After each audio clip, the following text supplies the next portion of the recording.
കൊല്ലം തേവലക്കര സ്കൂളിൽ വിദ്യാർത്ഥി വൈദ്യുതാഘാതമേറ്റ് മരിച്ച സംഭവത്തിൽ കുറ്റക്കാരായ എല്ലാവർക്കുമെതിരെ നടപടി ഉണ്ടാകുമെന്നാണ് വൈദ്യുതി മന്ത്രി കെ കൃഷ്ണൻകുട്ടി പറഞ്ഞിരിക്കുന്നത്. പ്രാഥമിക റിപ്പോർട്ടിന്റെ അടിസ്ഥാനത്തിലാണ് ഓവർസിയർക്കെതിരെ നടപടിയെടുത്തത്. ഇത്തരം സംഭവങ്ങൾ ആവർത്തിക്കാതിരിക്കാനും അപകട സാധ്യതയുള്ള മേഖലകൾ കണ്ടെത്താനും MLA-മാരുടെ നേതൃത്വത്തിൽ പ്രത്യേകം സമിതികൾ രൂപീകരിച്ചിട്ടുണ്ടെന്നും മന്ത്രി പറഞ്ഞു. മിഥുന്റെ വീട് സന്ദർശിച്ച മന്ത്രി കുടുംബത്തിന് KSEB-യുടെ 5 ലക്ഷത്തിന്റെ ചെക്കും കൈമാറി.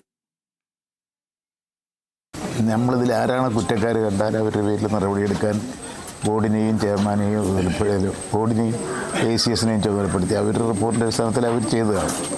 ചീഫ് എഞ്ചിനീയർ വീണ്ടും റിപ്പോർട്ട് നൽകിയിട്ടുണ്ടോ? അന്ന് റിപ്പോർട്ട് മടക്കിയായിരുന്നല്ലോ. ആദ്യം റിപ്പോർട്ടൊന്നും മടക്കിയ ഒരു അല്ലാതെ സേഫ്റ്റി കമ്മീഷണർ അത് ശരിയല്ല പറഞ്ഞിട്ടാണ് ഇവരെ ചുമതലപ്പെടുത്തിയത്. ആ ചുമതലപ്പെടുത്തിയതിൽ ശുപാർശയടക്കം നിർദ്ദേശിക്കാൻ വേണ്ടി തീരുമാനിച്ചു. അവർക്കാണല്ലോ ബോർഡിനാണല്ലോ അധികാരം. അത് ചെയ്തിട്ടുണ്ട് അവർ.